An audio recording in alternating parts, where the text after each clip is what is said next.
My name is Crystal Tamez. I'm a local San Antonio artist, and this is Una Plática.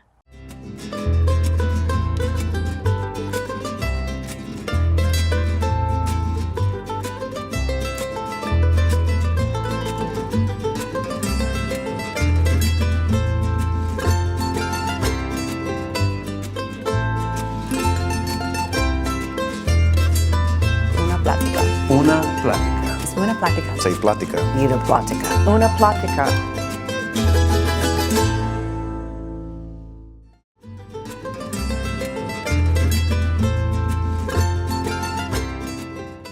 What inspired me was seeing the local murals out around San Antonio.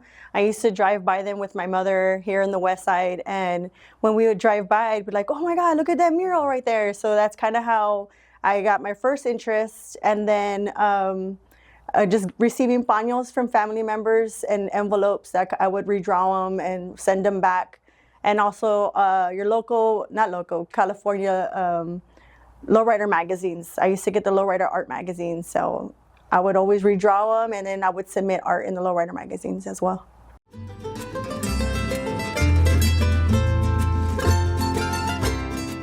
I started my art when I was younger. I would go to local nonprofit organizations and go to their programming after school, and then I would submit to their local papers on the cultural arts. I used to draw and write stories and draw pictures and stuff and submit it. And then I would also volunteer for their volunteer paint days. So I started really young, say about 8 years old.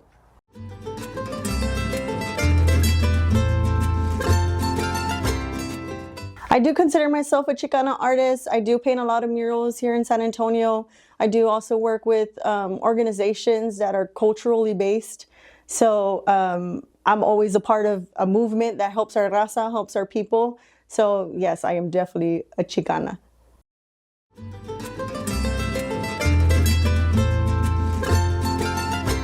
My favorite thing about San Antonio art is that it's a community of people. The artists, we all know each other some kind of way. We worked on a project with each other. We're all very supportive with each other as well. And the art scene, we all help each other out as far as like giving ideas. If someone needs volunteering or if they need a scaffolding, we all help each other out. We all just make our phone calls and make sure that the other artist gets it done.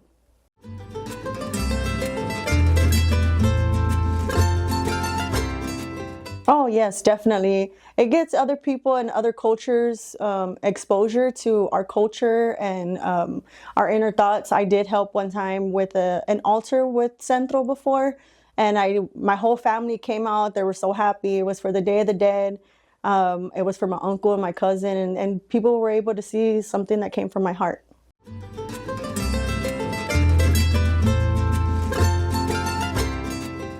My favorite one, I would definitely have to say, would be the Day of the Dead. And that's going to be because my family are so big on that holiday. And we all have, unfortunately, we always have a new family member that's added to the altar. So it's always changing, always updating, and you know, the whole family is excited to see what I've come up with, and they always want to contribute to the altar as well. So.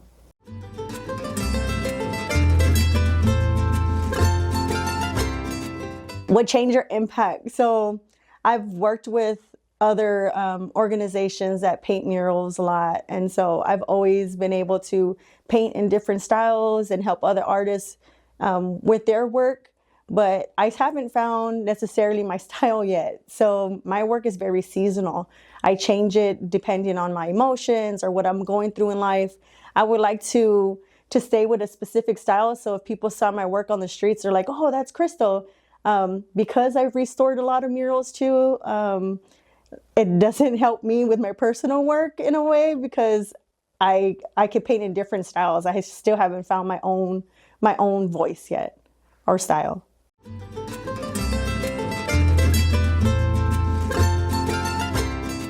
I get my inspiration from history a lot of times.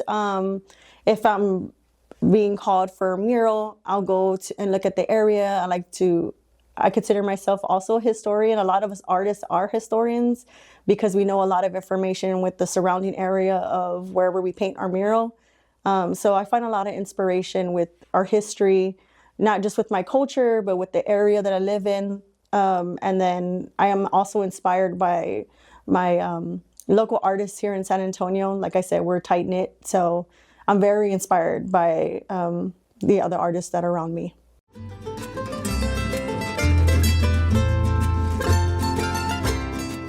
A superhero, my group of friends, my circle. I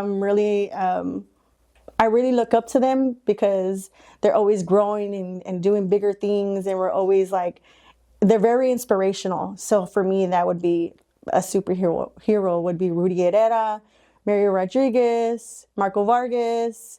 You know, artists like that. I've seen their work, and it just keeps getting better and better. So yeah.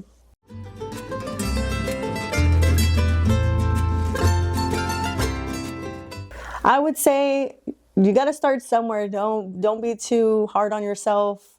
You always get better with time, and not everybody's gonna like your work. You just got to be ready to hear that and be accepting and be calm, because it is, you know, a lot of art. You put your heart into it, and what you don't want is people breaking your heart because they're talking about your work. But you have to be able to stay humble and just always have your ears open. If artists are willing to talk to you, stay humble and take it all in. I've been doing it for a long time, and I still like to have people tell me their opinion and stuff like that. It's going to get better, and it will be easier over time. And that's all I would say.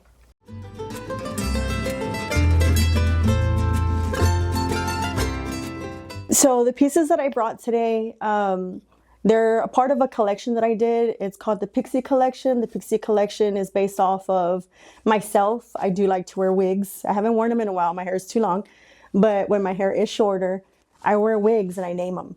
So when I'm at my lowest, I wear my Pixie wig, which is the pink one with the little bangs. But I call her my Pixie one, and I wear it on my worst day. And she kind of gives me my strength for whatever I'm going through. So I have this saying that says, look good, feel good.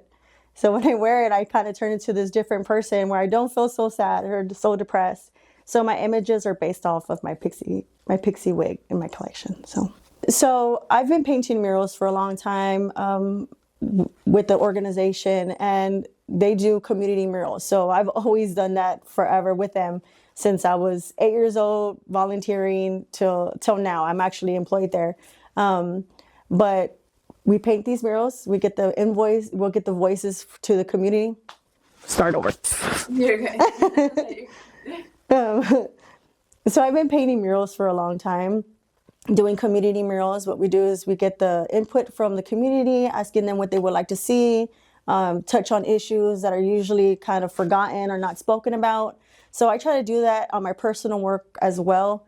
I do also restore murals because I feel like these murals shouldn't be forgotten or left to rot, you know, especially when a lot of people from the community come out and they come and they feel a sense of attachment to this mural because they're like, you know what, I helped out with the whole process, and, I get to work with all these other muralists that put their heart into these paintings. So I feel like restoring these murals are very important.